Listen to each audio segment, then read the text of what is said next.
So Marvel's back with another game, and after Marvel Avengers, the game that made Disappointment and Infinity Stone, I was skeptical. But Marvel Rivals, this one might actually be the hero shooter we've been waiting for. Now, could it be the Overwatch killer or just another game that will fade away as so many have before? I don't know, but let's dive in and find out. Overwatch 2 promised evolution, but it felt more like a downgrade. Enter Marvel Rivals, a game that doesn't just compete, it innovates. And by innovate, I mean they've clearly been taking notes from Overwatch. But hey, imitation is the sincerest form of flattery, right? Let's see if this one actually delivers where the others fall short. Alright, so Marvel Rivals is like a superhero party where each character has their own spotlight. We got Loki clones. They're like the pranksters of the bunch, creating chaos and leaving you wondering which one is the real deal. The clones keep popping up everywhere. Loki can put you inside of a room and you have to literally shoot your way and break the walls to get out. It's pretty cool. We got Spider-Man swinging around like it's his personal playground, flanking the enemy like a boss. And one of my favorites, we got Iron Fist, who literally punches faster than your internet connection on a bad day. This guy is lethal and his movements are insane. He's hopping around everywhere. So much fun to play. Each hero feels so good because we know these characters, they belong in the Marvel universe.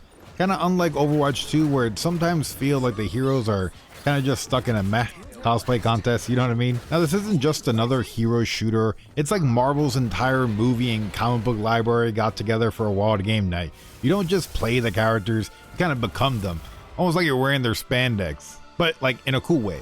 The team ups actually really make good sense too, like Hulk tossing Wolverine, because who doesn't want to see the big old green giant hurling a tiny angry mutant across the map? It's like they opened up Avengers vs X-Men issue 11 and just brought it to life. It's so freaking cool. And then we got a bunch of features. Marvel Rivals isn't playing around. It launches with a whole competitive ecosystem, a clan system, hero bands and ranked, and even the replay viewer, which is so cool because I was waiting for a buddy to get out of a session and I was able to watch his gameplay as he was playing, which was awesome. Overwatch 2 took years to stumble into some of these, while Marvel Rivals just drops them like they've been holding out on us. The devs at NetEase are on top of it. Really feels like they're actively listening to players and adapting faster than you could say patch notes. I'm interested in the balance changes because right now it just feels like the Wild West. I really hope the devs at NetEase really stay on top of it because Overwatch 2 sometimes feels like their patches come out and it's almost like in slow motion. We don't really get everything that we've been looking for or waiting for. The game just launched, so everybody's kind of playing every character and we're kind of figuring out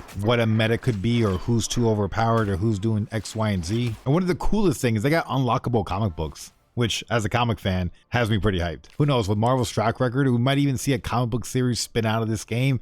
And I'm all here for it. It's like they're building this universe inside of the game, inside of my fanboy heart. Yes, I'm a nerd. And one of the coolest thing is all the future heroes that are coming to the game, all free to players, in a world where like microtransactions are practically their own currency and paywalls pop up like annoying ads.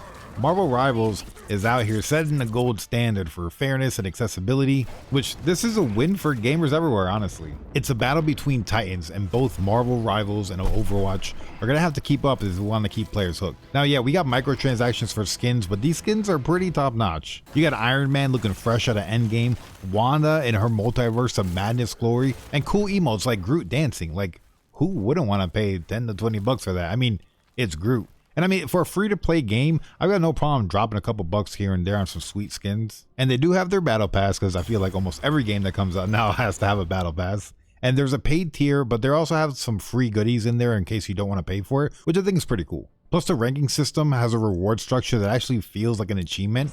Gold rank and above, you get a black and gold Moon Knight skin. And let me tell you, it feels a lot cooler than just buying it. Because let's be real, nothing beats the sweet taste of earned swag. Now, Marvel Rivals isn't just a competitor, it's a full-on disruptor. It taps into the deep hero synergy and dynamic gameplay that made Overwatch 1 so great, while sidestepping the many interesting decisions made in Overwatch 2. Will it take down Overwatch entirely? Well, we'll see. But one thing is for sure, Marvel Rivals has the potential to hit the heights of Overwatch 1 at its peak, maybe even bigger. And it's not just because the game plays solid, it's because the game represents something bigger. Hope. Yeah, hope. and possibly a few flying Spider-Man. Marvel Rivals peaked at over 400,000 players, and now everyone, even people who normally wouldn't touch a hero shooter, is at least peeking in. Marvel has such a massive fan base, but the game just has to keep being fun right now. It's pretty chaotic because everyone is just having fun trying out the 33 characters, and well, that's what it's all about, having fun. They need to just keep the game fun. Hopefully we'll see Doom and Fantastic Four join the roster soon. Oh, and don't forget my boys Blade and Ghost Rider. It's about time we get some real muscle in the mix. And after that major letdown that was Marvel's Avengers, I honestly can't believe they came out with something this good. Marvel Rivals is a pleasant surprise, and I'm actually having fun for once. Let me know what you think about the game in the comments. Check out my live streams here on YouTube. I'll be playing 3 to 4 days a week. Come join the chaos. Just don't expect me to throw anyone across the map like Hulk does to Wolverine. Unless you want me to. Don't forget to subscribe, like, and comment, or else you might get banished to the Shadow Realm.